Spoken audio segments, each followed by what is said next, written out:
एक गांव में एक किसान अपनी लालची पत्नी और आलसी बेटे के साथ रहता था। उसका बेटा महा आलसी और लालची था। अरे यार घसीटा, तुझे पता चला रमेश ने शादी कर ली? यार उसकी तो चांदी हो गई।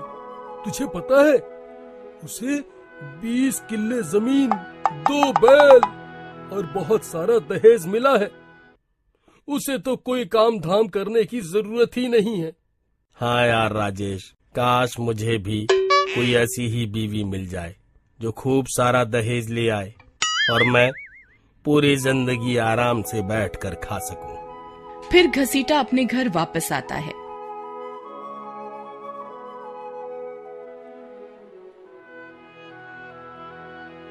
आओ मेरे लाल, मेरा राजा बेटा आ गया। आजा आजा, मैंने तेरे मनपसंद की सब्जी बनाई है। माँ, मुझे भी शादी करनी है। तुम्हें पता है रमेश को कितना सारा दहेज मिला है? उसकी तो लॉटरी लग गई। मेरी भी ऐसे ही किसी लड़की से शादी करवा दो ना माँ।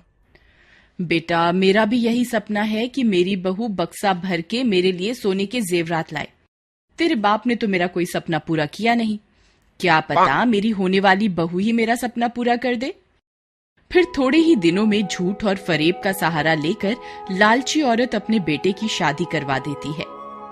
आओ आओ, तुम्हारा स्वागत है बहू रानी। आज से तुम इस घर की रानी हो, ठीक है? तुम्हें इस घर में कभी कोई तकलीफ नहीं होगी, ठीक है? बेटा, तुम भी इसका खूब ख्याल रखना। इसे कभी अपने मायके की याद ना सताए। हाँ माँ, मैं इसका बहुत ख्याल रखूंगा। अरे बेटी, तुम अपने साथ कोई संदूक नहीं लाई क्या? नहीं माँ जी, हमारे घर कल चोरी हो गई। बाबा ने मेरे लिए जो भी गहने बनवाए थे सब चोर ले गया। बस किसी तरह मेरे बाबा ने अपने दोस्तों से उधार लेकर मेरी शादी करवाई है। अरे मर गए रे, ये हमारे साथ कैसा धोखा हो गया। हमारे तो सारे सपने धरे के धरे ही रह गए। अरे बेटा, तू इसे वापस इसके घर छोड़ा। ये तो अपने घर से खाली हाथ ही आ गई। नहीं नहीं माँ जी, ऐसा मत करिए। मेरे बाबा ये सब सहन नहीं कर पाएंगे। आप मेरे बाबा को थोड़ा सा वक्त दे दीजिए, वह आपकी सारी इच्छाएं पूरी कर देंगे। फिर अगले दिन से वे लोग अपनी बहू को दहेज के लिए सताने लगते हैं। ए बहू रानी, चल काम पर लग जा। ये सारे बर्तन तुझे ही साफ करने हैं। जी माँ जी, मैं सारे बर्तन साफ कर दूंगी। ए बहू रानी, ठीक से सफाई कर। तेरे बाप ने इतने पैसे भी नहीं दिए कि मैं अपने घर में कोई नौकरानी ही रख सकूं। नहीं नहीं माँ जी, मैं सारी सफाई कर दूंगी। सीता की सास और बेटा मिलकर ऐसे ही उसे सताते रहते हैं और बेचारी सीता बिना कुछ कहे सारे दुख झेलती रहती। क्यों रे बहू रानी, अब तो कितने दिन हो गए। तेरे बाबा ने अब तो तेरे लिए खूब सारा दहेज इकट्ठा कर लिया होगा। बेटा घसीटा, तू आज ही इसे इसके घर छोड़ के आ जा। और सुन बहू रानी, बिना दहेज के वापस आने की कोई जरूरत नहीं है। फिर घसीटा अपनी पत्नी को उसके मायके छोड़ने के लिए चल देता है।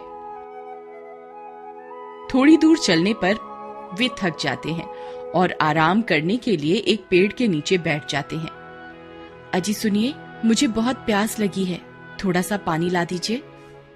तुम यहीं रुको, मैं कहीं से पानी ढूंढ के लाता हूँ। उसका पति पानी लेने जाता है और सीता पेड़ के नीचे अकेली बैठी होती है। तभी, अरे वाह, इतनी सुंदर स्त्री तो मैंने आज तक नहीं देखी। इसके बाल कितने सुंदर हैं। अरे अरे, ये क्या है? आज से मैं इसके अंदर ही रहूंगी। फिर वह चुड़ैल सीता के अंदर घुस जाती है। ये मुझे क्या हो रहा है? फिर कुछ देर बाद उसका पति पानी लेकर वहां आता है। ले सीता, जल्दी पानी पी ले, फिर तेरे बाप के घर जाना है खूब सारा धन लेने। अबे ओ मूर्ख, देख नहीं रहा मेरे पैर कितने गंदे हो गए हैं? चल ये पानी ले और मेरे पैर धो। घसीटा हैरान परेशान हो जाता है। तेरी इतनी हिम्मत, मुझे अपने पैर धोने के लिए बोल रही है? कल की मार भूल गई क्या? तभी सीता घसीटा के बाल पकड़ लेती है। क्यों बे घसीटे, तूने बहुत सेवा करवा ली, अब मेरी बारी है। चल चुपचाप मेरे पैर धो। अरे मर गए रे, इसमें इतनी शक्ति कहाँ से आ गई? रुको रुको, मैं भी तुम्हारे पैर धो देता हूँ। प्रियतम, अब आपके मायके चलें? मुझे कोई मेरे मायके वायके नहीं जाना। अब मैं बहुत थक गई हूँ, मुझे घर जाकर आराम करना है। पता नहीं इसे क्या हो गया। अब मैंने इसे कुछ कहा तो ये सब गांव वालों के सामने मेरी पिटाई कर देगी।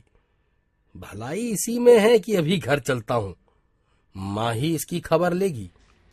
फिर वे दोनों वापस अपने घर की ओर चल देते हैं।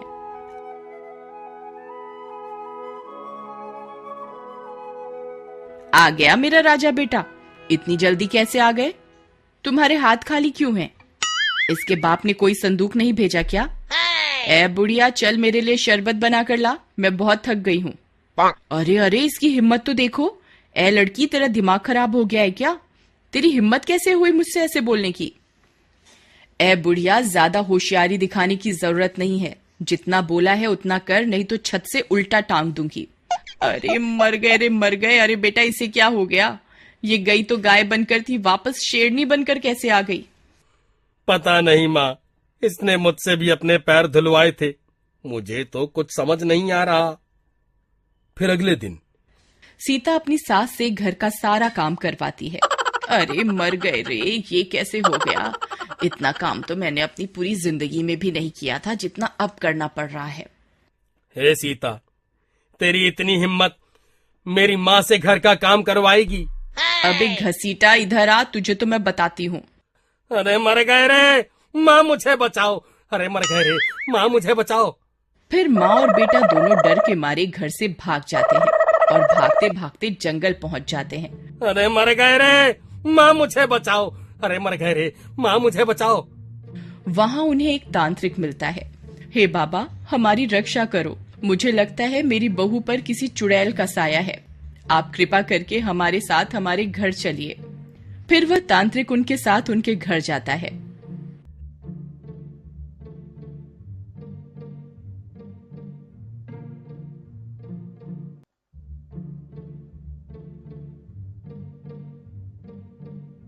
ए लड़की, कौन है तू? अभी बता, नहीं तो तुझे अभी के अभी भस्म कर दूंगा। ए तांत्रिक, मुझे लगता है तेरी मौत तुझे यहाँ खींच कर लाई है। वापस चला जा, नहीं तो अच्छा नहीं होगा। मुझे पता था तू ऐसे नहीं मानेगी, तुझे अभी मजा चखाता हूँ। ओम भट स्वाहा, ओम भट स्वाहा, ओम भट स्वाहा, ओम भट स्वाहा। ए तांत्रिक, ये क्या कर रहा है तू? इसे अभी के अभी बंद कर। आह आह, ये क्या हो रहा है? मुझे बहुत दर्द हो रहा है। तांत्रिक, मुझे माफ कर दे। हे भगवान, मुझे माफ कर दो। मैं इसके शरीर में इसे दुख देने के लिए नहीं आई थी। मैं तो इसे इन पापियों से बचाने के लिए आई थी। इसकी सास और पति मिलकर इसे सताते थे। मैं तो उन्हें सबक सिखाने के लिए इसके अंदर रुकी हुई थी। तांत्रिक ये सब सुनकर तांत्रिक मंत्र का जाप करना बंद कर देता है। ये तुम क्या कह रही हो? क्या ये लोग तुम्हें सताते थे? जी बाबा, ये लोग मुझे दहेज के लिए सताते थे। तो ये बात है। ए लालची औरत, तू इसी के लायक है। मैं तुम जैसी पापियों की कोई मदद नहीं करूंगा, तुम इसी के लायक हो। ये चुड़ैल ही तुम्हें सही सबक सिखा सकती है। अगर मैंने इसे सीता के शरीर से निकाल दिया तो तुम फिर से इस भोली भाली लड़की को सताने लगोगी। नहीं नहीं बाबा, हमें हमारी गलती का एहसास हो गया है। हम फिर कभी ऐसा नहीं करेंगे। हे चुड़ैल जी, हमें माफ कर दो और कृपा करके मेरी पत्नी के शरीर को छोड़ दो। हम फिर कभी भी इसे नहीं सताएंगे। ठीक है, तुम्हें तुम्हारी गलती का एहसास हो गया है, मैं इसे छोड़ देती हूँ। फिर वह चुड़ैल सीता के शरीर को छोड़कर चली जाती है और वे लोग हंसी खुशी रहने लगते हैं। ये कहानी कहीं ना कहीं अगर आपके दिल को छुए तो प्लीज लाइक जरूर कीजिएगा। Humanity should be our race, love should be our religion. Thanks for watching.